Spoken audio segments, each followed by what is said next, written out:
Alright, hey everybody, welcome to episode 2, if that's what you want to call it, of Keeping Up with Crypto, a weekly series I'm doing where I basically keep up with, make weekly videos on basically what's going on with the markets and everything like that.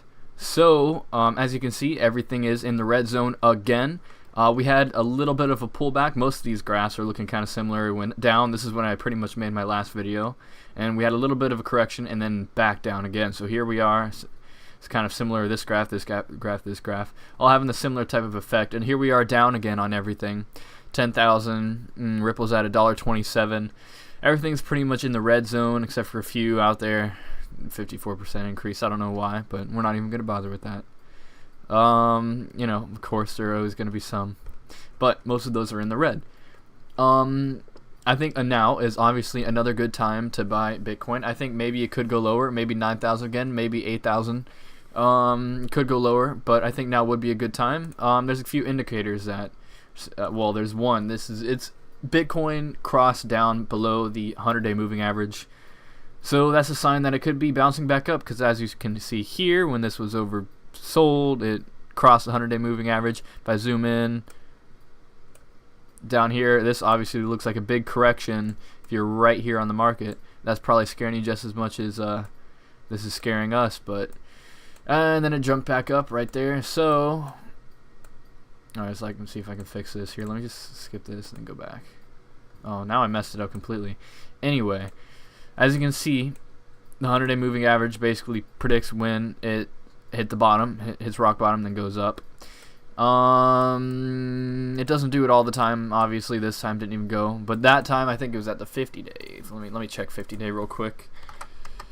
Yeah, 50-day moving average was pretty much right there for that one. So, you know, today, you know, now might be another good time to buy Bitcoin. Could go lower. I think it could go to 8,000, maybe 9,000, but that I don't think you'd be taking too many losses if you bought now, because it's going to be going up soon.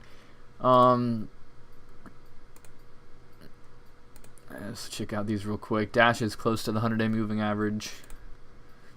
Ripple is not. Litecoin is.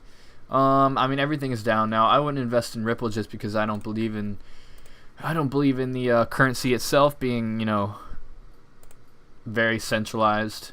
Definitely not decentralized. The opposite of decentralized. Anyway, so in regards with BitConnect.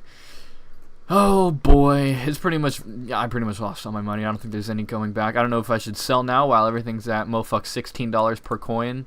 Maybe get, like, I have 9, so that'd be like what, like $140 something dollars maybe. I don't know. Get $140 out of the 3,000 that I should have. Maybe, or maybe I should hold and maybe it'll go down more. Fuck, I don't even know. Maybe I should sell now. I don't really know what I should do. Let's go here. Let's try to find BitConnect. I know it's not in the top 100 anymore. We're gonna keep going. This was a complete fucking failure. There it is, 132, $15 down again. We saw a little correction here. Let's just go to the BitConnect chart. We saw. Well, can I zoom in? Not all. We're gonna do 1 month. There we go. No, let's do 7 days. All right, 7 days. So obviously, they valued it at $300 and something dollars. $360 is what they valued it at when they gave it to us, and then dropped all the way down. Probably should have sold here at the correction, went all the way back up to $70.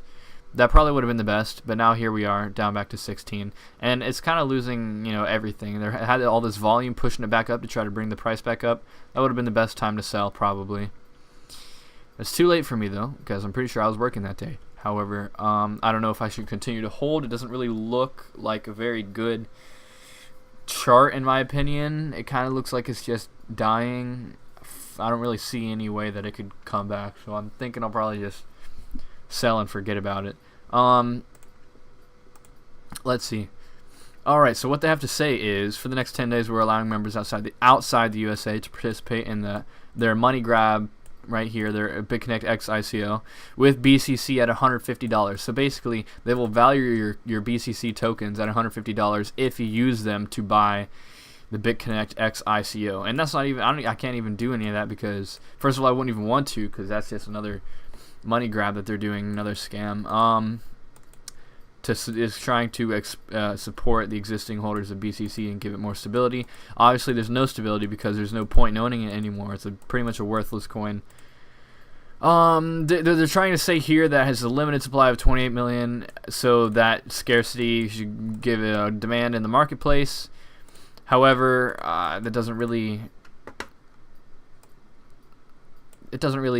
make a difference, to be honest, because I think anyone here, no one here would want to own BitConnect because of how untrustworthy they've been. They probably just put something in something. If they wanted scarcity, they'd just buy Bitcoin, 21 million market cap, or something else like that, something that's scarce. But worthless garbage coin.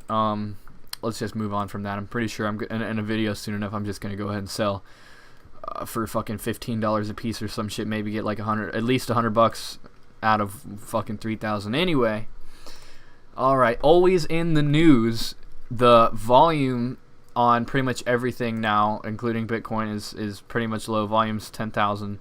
I mean, no, not 10,000. What the fuck, 10 billion? What the fuck, 10,000? What am I talking about, dude? All right. So basically, what I'm trying to say here is, let's say I enter an address, right? Let's say I just send max.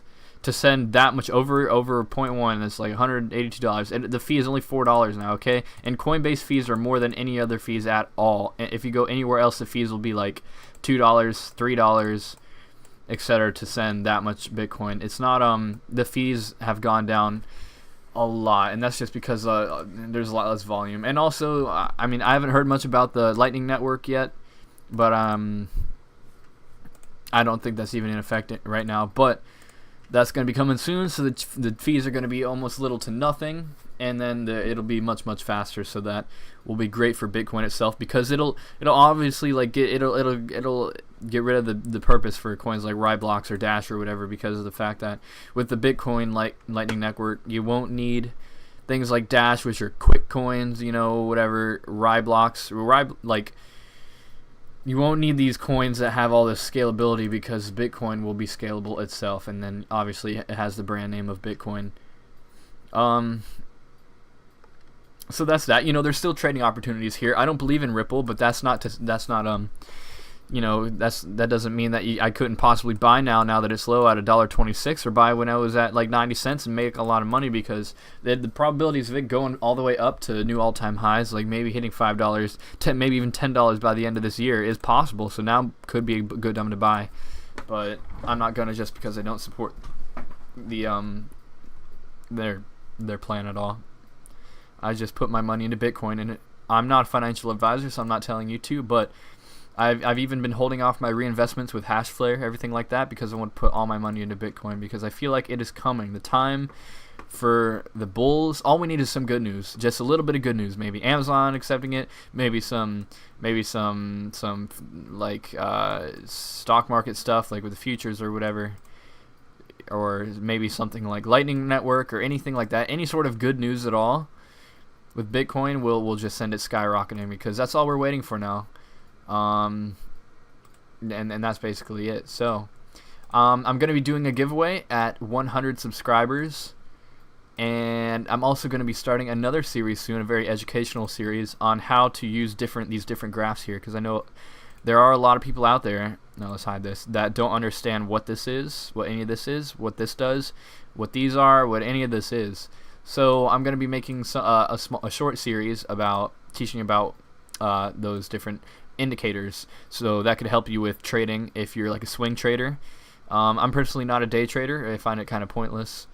But if you want to be a swing trader, which is probably the best route, then these will definitely help you. Along with paying close attention every day to news, because news is a big deal with cryptocurrencies. Any sort of small news at all will change them. So aside from that, I think that's going to be it for my video. If you have any questions, go ahead and leave a comment. I'd like for you to subscribe. I'm doing a giveaway at 100 subscribers. It'll be 0.01 Bitcoin. And that's all for it. Thank you for watching.